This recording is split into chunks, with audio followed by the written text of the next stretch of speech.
दूसरों को प्यार करना और मुझे ऐसा ही रुखा छोड़ देना है। जो एक मैसेज पास करने की उनकी टेक्निक थी। और वही हुआ उस दिन शाम को। प्रतिक्रमण किया, सांता नहीं पूछी गई, सिर पर हाथ नहीं आया है। एक ऐसा रिश्ता अपने संतति के साथ बनाओ। हम पेरेंटिंग शिविर में सिखाते उस बात को। अपने स्पर्श की अपने बच्चों को ऐसी आदत लगाओ कि बच्चा उस स्पर्श के बिना जी न सके। एक ऐसा प्यार भरा ब्लेसिंग का, आशीर्वाद का स्पर्श कि उस स्पर्श के लिए बच्चा तड़प उठे, हम तड़पते थे। और वो हाथ सिर पर नहीं आया तो फिर पांव के नीचे की धरती खिसक जाती थी और आसमान से ओले बरसते थे। एक घंटा भी निकलना बहुत भारी जाता था। प्रतिक्रमण पूरा हुआ है और प्रतिक्रमण पूरा होने के बाद भी वंदना करी तो हाथ सिर पर नहीं आया। और फिर मैंने गुरुदेव से निवेदन किया कि गुरुदेव, क्या गलती मेरी? मैंने मेरी भूल खोजी है, लेकिन मेरी भूल मेरे ध्यान में नहीं आई है। मेरे किस व्यवहार ने आपको ऐसा व्यवहार किया है? और गुरुदेव के एक ही वाक्य मुंह से निकला, तुझे साधु की जुबान की कीमत नहीं है। मैंने कहा क्या हुआ गुरुदेव? बोले जब एक बार बिना चुमोसे का वचन दे चुके हैं और उस वचन से मुक्त होने का तू सोचता है। एक बार वचन दिया तो उसको सच करना ही करना है। मजबूरी में मैंने सारी बात गुरुदेव को बता दी कि गुरुदेव ऐसे ऐसे श्रावक जी ने कहा है। गुरुदेव को मैंने श्रावक जी का नाम भी बताया क्योंकि गुरुदेव के बहुत क्लोज श्रावक जी थे। मैं क्षेत्र का भी नाम नहीं ले रहा हूं कि मैं ऐसी जगह पर बैठा हूं क्षेत्र का नाम लो तो भी आपको पता चल जाएगा, इसलिए क्षेत्र का भी नाम नहीं ले रहा हूं मैं। इतनी गंभीरतम, इतनी भयंकर जानकारी लेने के बाद भी गुरुदेव ने एक ही वाक्य कहा है, बोले विहार तो करना ही करना है। रास्ते में तबीयत बिगड़ेगी तो वापस लौटेंगे बोले, लेकिन बिगड़े भी इस आशा पर यहां नहीं रुकेंगे बोले। संभावना के आधार पर निर्णय नहीं बदलूंगा। सोच सकते हो कि मेरी क्या स्थिति हुई होगी। और उस परिस्थिति में अमन नगर से विहार हुआ और वो चतुर्मास, वो सम्मेलन कैसे हुआ उसको मुझे कोई जिक्र नहीं करना है। केवल एक वो दृष्टि गुरुदेव की कि बोलने के पहले सोचना है, शुरू करने के पहले सोचना है, शुरू करने के बाद लेफ्ट राइट पीछे नहीं, केवल आगे, फिर पीछे मुड़ करके नहीं देखना है। और वही व्यक्ति मंजिल पर पहुंच पाता है जो दाएं बाएं और पीछे नहीं देखता है। गुरुदेव केवल अग्रगामी थे, न पुरोगामी थे, न प्रतिगामी थे। वो केवल आगे ही बढ़ते गए, आगे ही बढ़ते गए। वो ना कभी दक्षिण में गए, ना कभी उत्तर में गए, ना कभी पीछे गए, केवल आगे बढ़ना उन्होंने। और यही कारण जब उन्होंने सारी परिस्थितियां देखी, रतन ऋषि जी महाराज साहब के साथ रहते हुए उन्होंने वो स्थितियां देखी कि रतन ऋषि जी महाराज साहब का ऋषि संप्रदाय के संतों के साथ प्रेम पूर्वक संबंध नहीं थे। ध्यान में रखना बात को। आपको तो वो नाम सुना भी दूं तो पता नहीं होंगे क्योंकि इतिहास से आपका कोई लेना देना नहीं है। अमीर ऋषि जी महाराज साहब, दौलत ऋषि जी महाराज साहब, अमलोक ऋषि जी महाराज साहब, तो रतन ऋषि जी महाराज साहब का जो नेचर था, उस नेचर के कारण से उनके घर के संतों के साथ भी प्रेम के संबंध नहीं थे, और इसलिए ऋषि संप्रदाय का संगठन नहीं हो पा रहा था। लेकिन बंधु सोचिए, ऐसी विरासत को लेकर के गुरुदेव ने कदम उठाया। रतन ऋषि जी महाराज साहब का स्वर्गवास सन 27 में हुआ, और 5 साल के अंदर उन्होंने सबसे पहले ऋषि संप्रदाय का संगठन कराया। जितने बड़े संत थे उन सबको, संतों को एक साथ बैठाया, धुलिया में बैठाया, इंदौर में बैठाया, और कई दशकों से जो ऋषि संप्रदाय का संगठन नहीं था, वो संगठन कर करके उन्होंने अमलोक ऋषि जी महाराज साहब को आचार्य पद की पछड़ी इंदौर में उड़वाई। जीरो से शुरुआत करके चलना तो कोई और बात होती है, लेकिन माइनस से शुरुआत करना है, क्योंकि वो एक दृष्टि थी कि ये काम करना है, इस काम से पीछे नहीं हटना है तो नहीं ही हटना है। आप लोगों को लगता है कि श्रमण संघ है, लेकिन श्रमण संघ बनने के लिए उन्होंने कितने पापड़ बेले, उसकी तुम लोग जानकारी भी नहीं रखते हो। सन 32 से जो यात्रा शुरू करी उन्होंने संगठन की, सन 32 से 32 से पहला सम्मेलन स्थानकवासी समाज का 33 में हुआ, 1933 में सफल नहीं हुआ सम्मेलन, सक्सेस नहीं हुआ। बहुत दूर दूर से संत चल करके आए थे, बहुत दूर दूर से मेहनत करने वाले लोग थे, लेकिन दशकों की जो आदत थी अपनी बातों पर अड़ करके रहने की, उस कारण से वो पहला सम्मेलन सफल नहीं हुआ है। ऐसे हताश होकर के संत लौटे और समाज में ऐसी निराशा फैल गई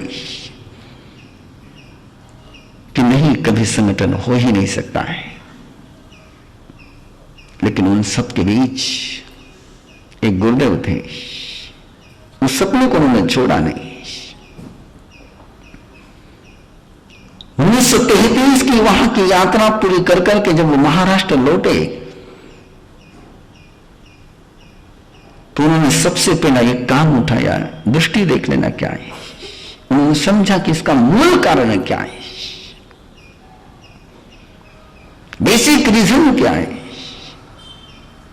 वो हमेशा मूल कारण को खोजते, और मूल कारण बहुत छोटा सा होता है, और उसको दूर करने का प्रयास उन्होंने शुरू किया। उन्होंने देखा कि ये सारी जो सांप्रदायिकता का मूल कारण है, उसका कारण है एजुकेशन। कि साधु साधियों को जो सिखाया जाता है, साधुओं को जो सिखाया जाता है, वो धर्म नहीं सिखाया जा रहा है, संप्रदाय सिखाया जा रहा है। और जब तक संप्रदाय का शिक्षण चलता रहेगा, संगठन होने वाला नहीं है। एक एक शब्द को ध्यान से सुन रहे हो, लेकिन उसके परिणामों को भी ध्यान में रखना है।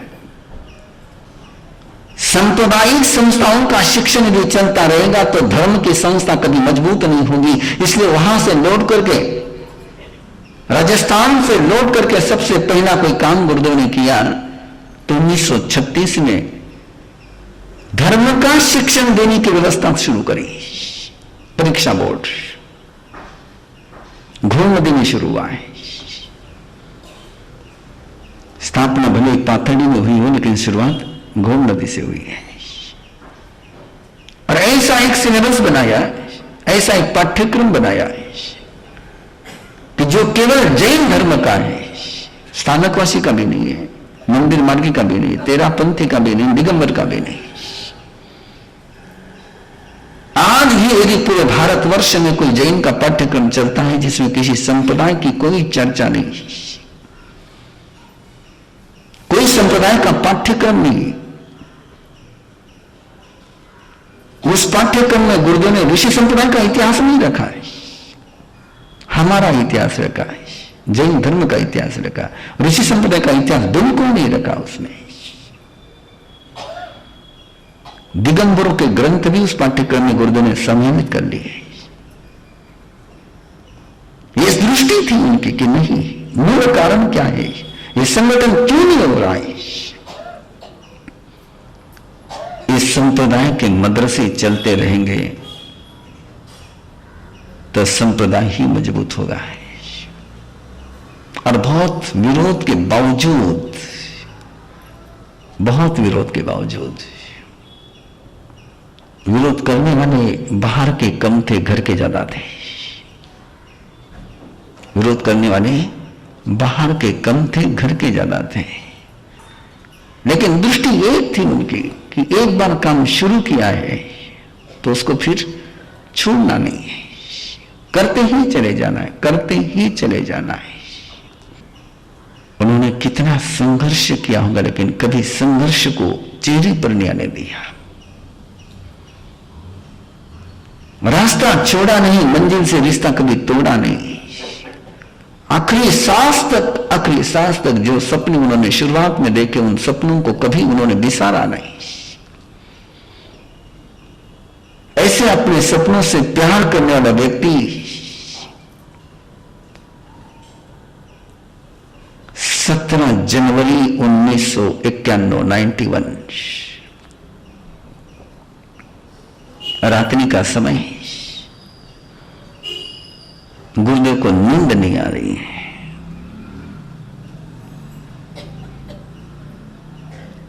कोई टेम्परेचर नहीं है, कोई शरीर में पीड़ा नहीं है,